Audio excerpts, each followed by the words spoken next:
Welcome to your multiple award-winning tech show on television with Don Pedro Agambi. You know what we do here every week, don't you? In case you don't, we look at issues, trends, developments in the global ICT industry. We also play host to tech innovators, big thinkers, professionals, and of course, the movers and shakers of the Nigerian and of course, West Africa's ICT industry. Today promises to be very, very exciting as always. Stay with us. Abby from Nigeria receives the first prize in the AISI TV category for his program, ICT Africa. Congratulations, Don Pedro.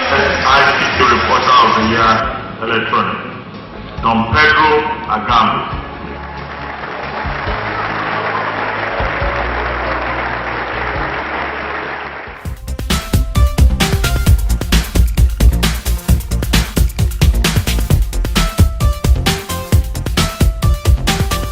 In case you've just joined us, it's Africa's numero uno tech show on television.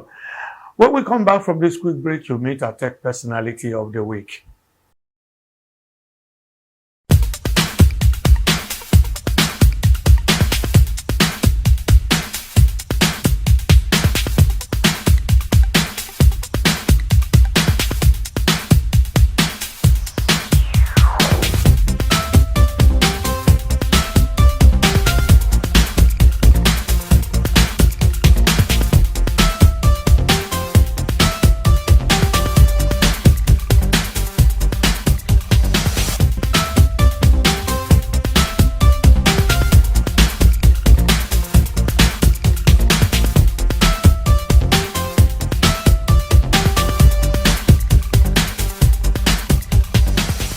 Our tech personality of the week really needs no introduction.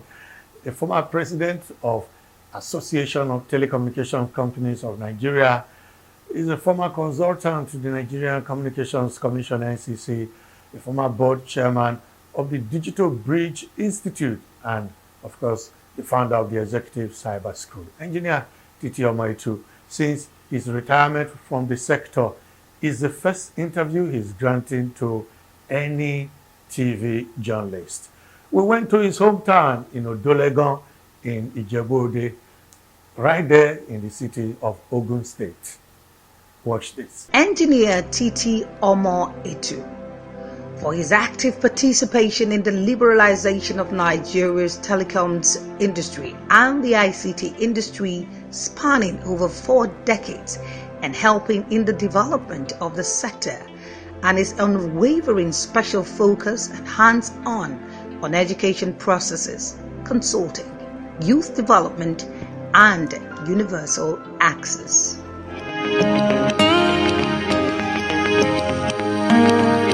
Oh yeah, come, make we go to all the places where we talk, say we would like to go before. Make we go, make we see. What you learn and do for me, make we feel, make we check out. If not two head, them they use we go know. But now after we go know. Whether or not truth, whether or not lie, them we glow. Oh yeah, come, make we go. Oh yeah, come, make we go. Oh yeah, come, make we go. Make we go to all the places where we talk, say we would like to go before. Make we go, make we see. What you learn and do for me, make we feel, make we check out. If not two head, them they use we go know. That's how we learn something. We go know if not true or not lie, them we blow. Oh yeah, come, make we go. Oh yeah, come, make we go. I know people keep on telling me there's nothing like a miracle if you try in this circle of life. But I am an example. I know that you can make it in this life if only you try to stand up and pick up your chest. Don't let nobody tell you, make you settle for less. Whenever you afraid, just hold my head. Sharp, show, make we holler, let it go. Oh yeah, come, make we go. Make we go to all the places where we talk, so we would like to go before. Make we go, make we see. What you learn and do for real, make we feel, make we check out. If not two head, them they use we go know. But now after we go know. Whether or not truth, whether or not lie, them we glow. Oh yeah, come, make we go. Oh yeah, come, make we go. Oh yeah, come, make we go. Make we go to all the places where we talk, so we would like to go before. Make we go, make we see. What you learn and do for real, make we feel, make we check out. If not two head, them they use we go know. That's how we learn something. We go know if not true or not like them.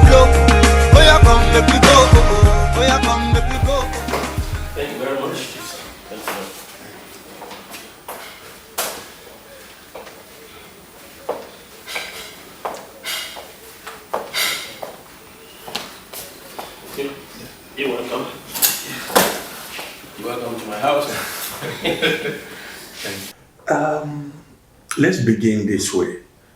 What was the industry actually called between 1960, before we now began to know it as a telecom industry or an ICT industry or information technology industry? Well, I will tell you a story about the bit I knew when I was in secondary school. I had an uncle who was a confidential secretary in one of the offices in Lagos. In fact, Lagos City Hall, what you call Lagos City Hall now. And I loved the idea of coming to his office. Reason, he always gave me the job of helping him to get dial tone. Dial tone was the tone you needed to get before you can dial into the telephone. And somehow it was getting delayed, and that was delaying his work. So while his boss was telling him to get this for me, get that for me, he was also at the same time asking him to produce work. It was becoming difficult to do both. So he would be very happy to invite me to visit him, and I would be helping him to get dial tone. That was a job I loved. I mean, my colleagues didn't even know what telephone was all about.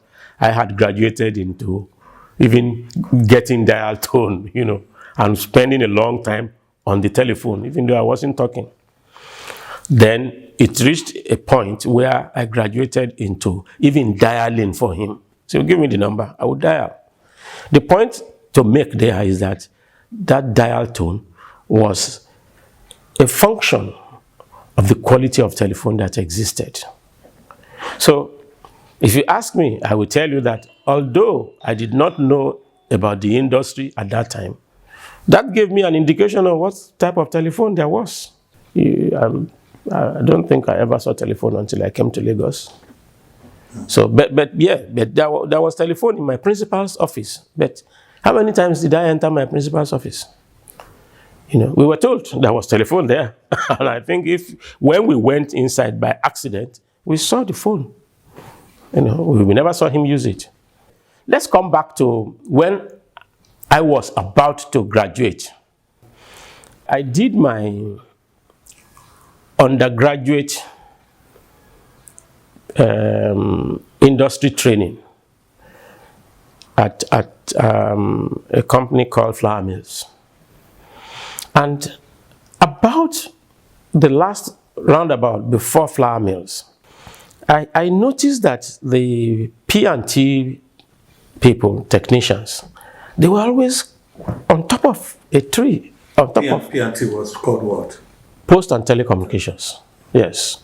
It was earlier Post and Telegraphs, then it was changed to Post and Telecommunications. The Postal Service and Telecommunication Service were in one department, agency of Ministry of Communications. So, and I saw them coming there every time. There was no day they didn't come there.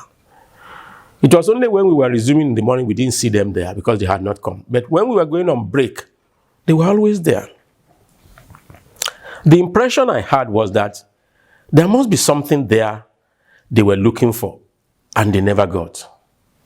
And for almost 3-4 years, anytime we came back on holidays, it was always for 3 months, between June and August, I suppose, July, August, and September. And those 3 months, we always saw them there.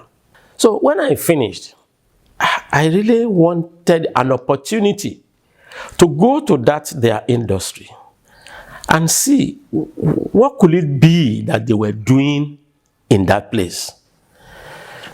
Fortunately, I eventually got a job with P&T, and I asked that I wanted to go to that place and I saw it, and that was the first task I thought that I should confront. I should set for myself, and I did, and we found solution to the problem that was there that was taking them years to resolve. What was the problem? The problem was that those who were sending them out from the office, probably did not sit down to study the problem and provide solution. They were just sending them there, and every day they will go there, put one telephone, another one will go off, another one will come on tomorrow, another one, and then they were just doing that all the time. Well, it is because you asked what was the quality of telephone we had at that time. You won't see that again. You don't see it again. But those are the things that cause problem, and the telephone system was nothing to write home about. Not only telephone, public services, public service or public utility services.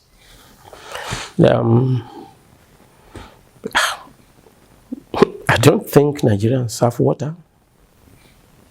I don't know where you live, whether you have water. I don't have here. I have a borehole. What was the state of the telecom industry before the liberalization of the sector? Okay, thank you very much. It was an analog system. So analog systems, of course, have their problems which one doesn't have to go into. Dial tone delay, and then you dial and it goes nowhere. But then, during my life in P&T, I was trained to install telephone exchanges. I was an engineer in charge of telephone switches. I was trained, I was deployed, I installed, I maintained, and I eventually managed the network. But a situation whereby only about 40% of telephones, you could say, were healthy. Definitely, that's a bad system. And at very terrible times, the figure could come down to 20. And of course, the number was poor. I mean, I think at the time of transition, I hear everybody saying that we had 400,000 lines, and I think they are correct. It was bad, but it wasn't the situation of telephones that actually hit us when we started making the move to change things.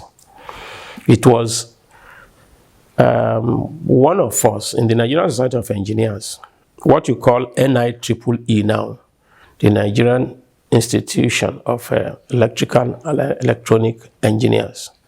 It used to be called Electrical Division of the Nigerian Society of Engineers. As at the time I retired into private consultancy, I pitched my tent with Nigerian Society of Engineers, and then I started making argument that this was our experience in the industry, and that I saw that it was only in that place we could run advocacy that could change things. One of us at the technical meeting of the Nigerian Society of Engineers Electrical Division told us that where he worked in Engr power station, that the equipment was on its way to decaying and earlier than forecast, because the maintenance strategy that should have been in place was almost being lost. And that we could imagine what would happen if that power station were to go down one day.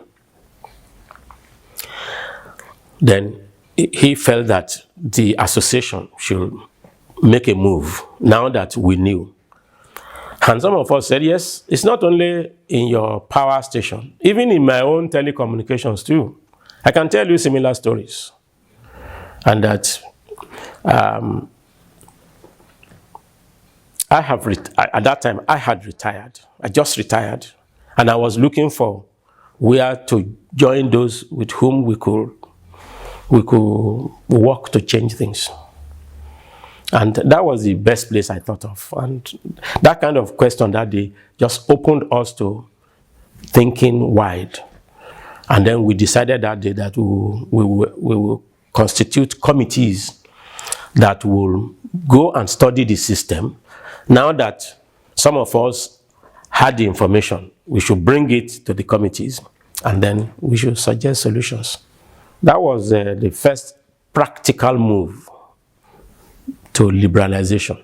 But the first action was taken while I was still in service, when we who were the engineers in NITEL, we asked ourselves, what was the way forward? And then we had a conference.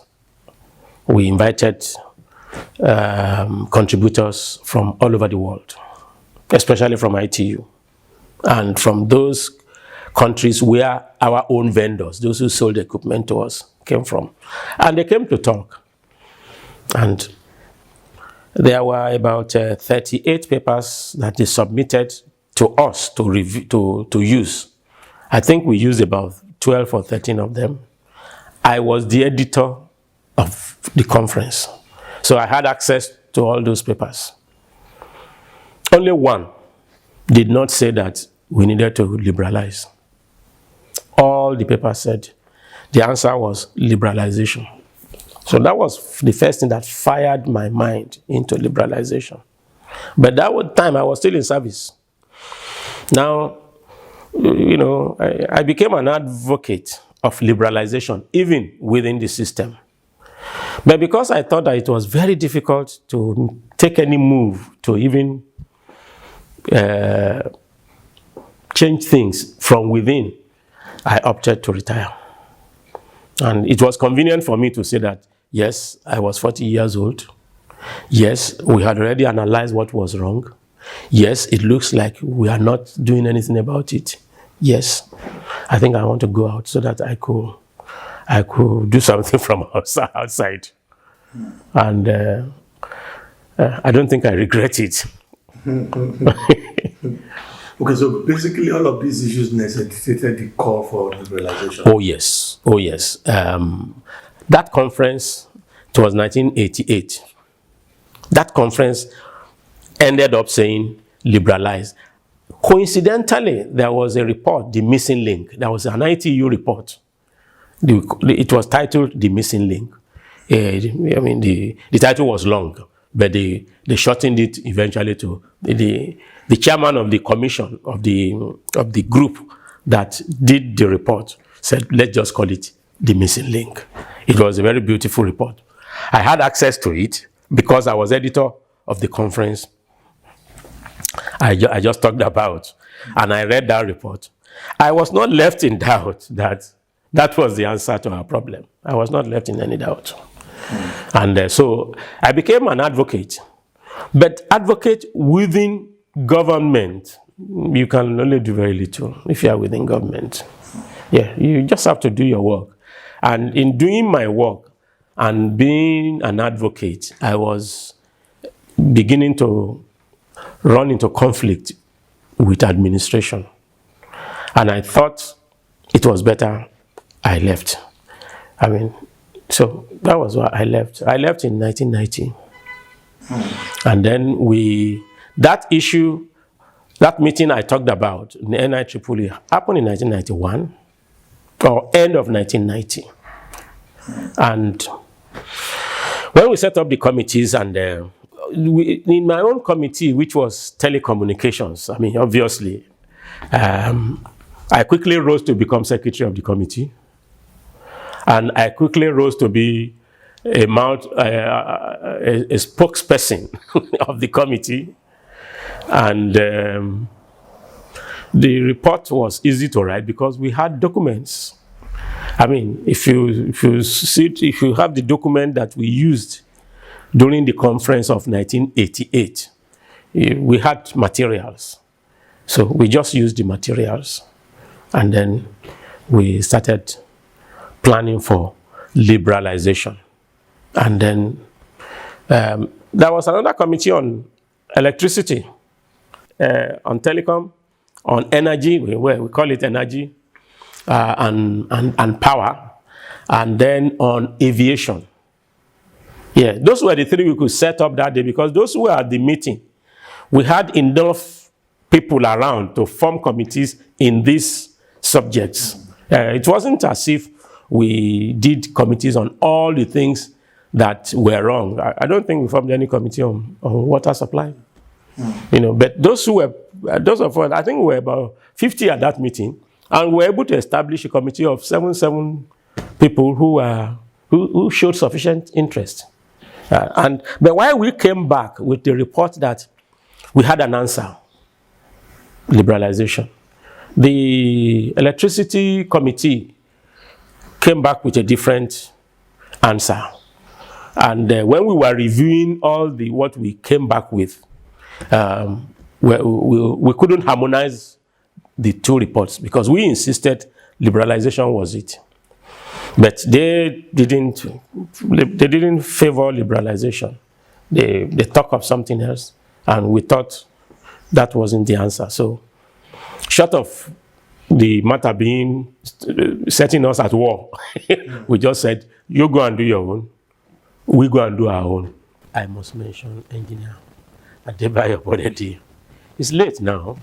He died almost 18 years ago. But it was that I approached immediately. I retired. When I offered to retire, I was thinking of, when I retire, who am I going to relate to even be able to move this agenda of liberalization? So it occurred to me Nigerian Society of Engineers should be. Then I looked for individuals that could also know the subject more than myself. And I think somehow, I don't remember, but somehow I got to realize that Engineer Bodedi was relevant. So I looked for Bodedi, and I went to him and I told him that I had read about him. Then I told him some of the things I read about him. He realized they were facts. And I said, I wanted to work with him. He said, what work? Was I bringing work? Or was I coming to help him do his own work? And I told him that, well, my agenda really is that I just believe that we must liberalize the telecom sector. He agreed instantly with me. And he said, then how do we go about it? And then we started talking. And it was around then we were so fortunate that this issue of NIEEE meeting took place, and I was there. Then I came back to tell him that, Oga, something was discussed at NIEEE meeting, and we are setting up committees now. And although he will not belong to committee, he wasn't an active person within the Society of Engineers paraphernalia. He was one of the senior engineers, but not a busybody like somebody like me. So then we agreed, and then he started doing the initial documentation. That yes, and I gave the papers that I read. I turned them over to him. He knew about many of them already. So, so they could be mentioned. Then of course, Engineer Vincent Maduka, I've mentioned him. And Olawale was Minister of Communications and Transport then. Maduka was the consultant that midwifed the creation of NCC.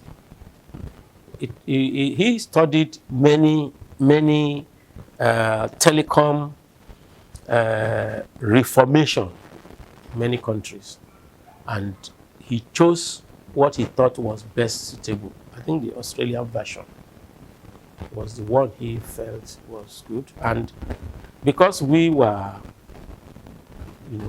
those who were running up and down with documents, we were able to have an insight into some of the literature that he was writing. And eventually, NCC was created. And when NCC was created, it was decided that somebody should be headhunted, a Nigerian, who could be the CEO. And we looked at who Many of us, I mean, we were the only people who were in telecoms. If you are not in United, where will you be? But there was somebody in Shell, which had a very big network. Shell had a big network, although in the oil Niger Delta area, plus Lagos, of course, it was big. And whoever was heading that had wherewithal to do something. So that was how Engineer Cletus Bona Roman too. He was hired to come and be the executive vice chairman. And I served as consultant to the commission, but my own consultancy was confined to carrying out studies and hosting conferences on behalf of the commission to explain to the public what it was all about and to motivate people to invest, to draw programs that will let people come in and invest. Then shortly after that, the issue of internet came. You know, we were told there was something that was called internet. And then we started hearing about email, and I showed interest in that. It was very clear to me that what we were discussing then was likely to be the future. And I kept on saying, this will be the future, this will be the future. How the future would be, we didn't know. We didn't know the thing would just open our life to everything like this. We thought it would just improve what we had. But it turned out very great. You know. He was minister. And if the minister did not buy into our vision then, well, we were going nowhere. We were going nowhere. If it was another person who was minister, there was nowhere we could go. If it was a military man that was minister, for example, no, nothing happened. But he was a minister. He had been my boss in P&T and NITEL.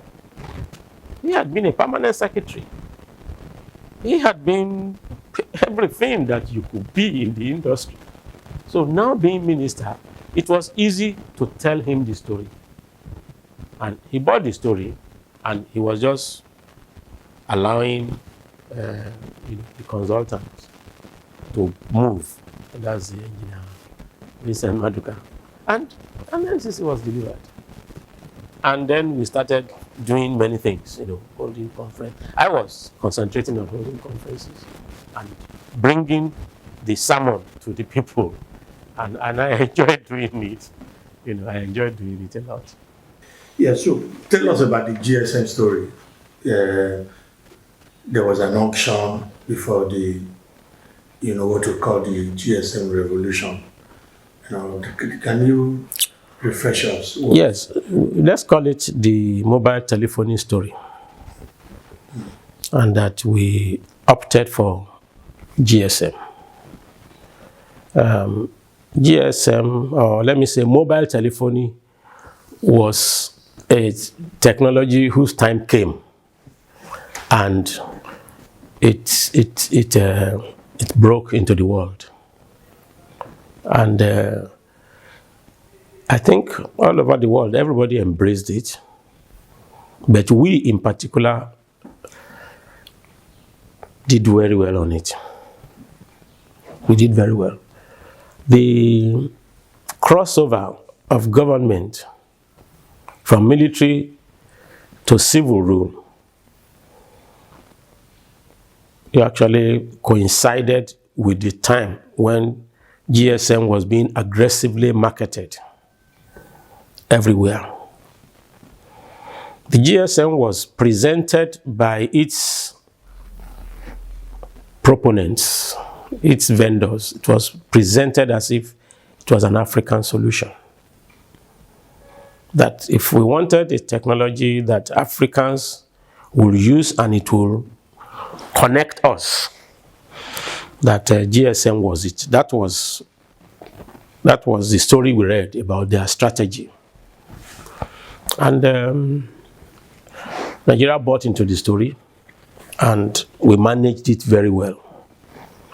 And I think we did very well. We had, by then, our commission had matured. I mean, I'm talking of the regulator, the Nigerian Communications Commission. It went through a lot of tutelage and a lot of difficult times. But during the difficult times, I think fine decisions were taken. Fortunately, we had people who were selfless. You just mentioned Ogbonna and Roman too. Yes. I mean, these are selfless engineers. These were people who came with the determination to save a country. Then there were some other hiccups. I think some other guys also took over from Roman too, before it eventually fell on, I think, Ndukwe. Yes. During the time of Ndukwe, the network was expanded. It was a commission that knew its stuff, knew its mandate, and faced it very squarely, and of course selflessly.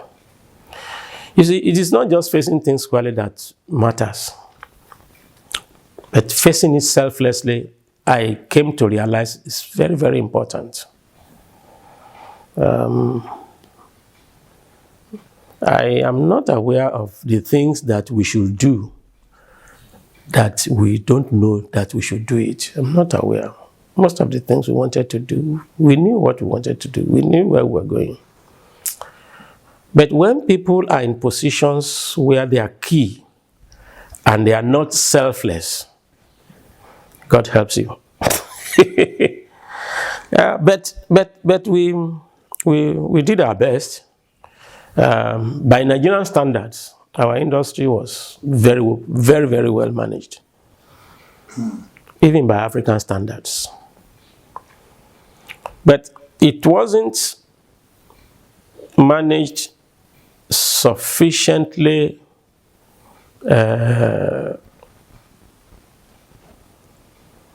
well, to the extent that it could attract the best and world-renowned investors. I stand to be challenged or corrected.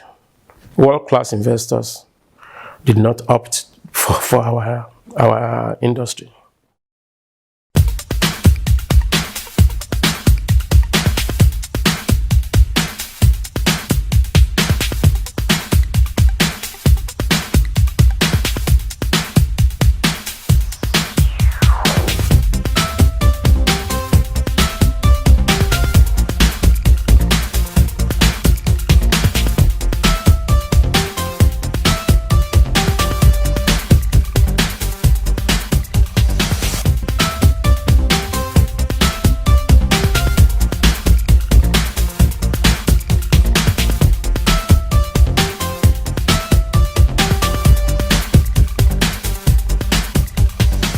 Wow, that was an exclusive chat with Engineer Titi Omo-Ettu, former president of the Association of Telecommunications Companies of Nigeria, speaking there on a whole number of issues facing the Nigerian ICT industry. And of course, taking us way back to when it all started.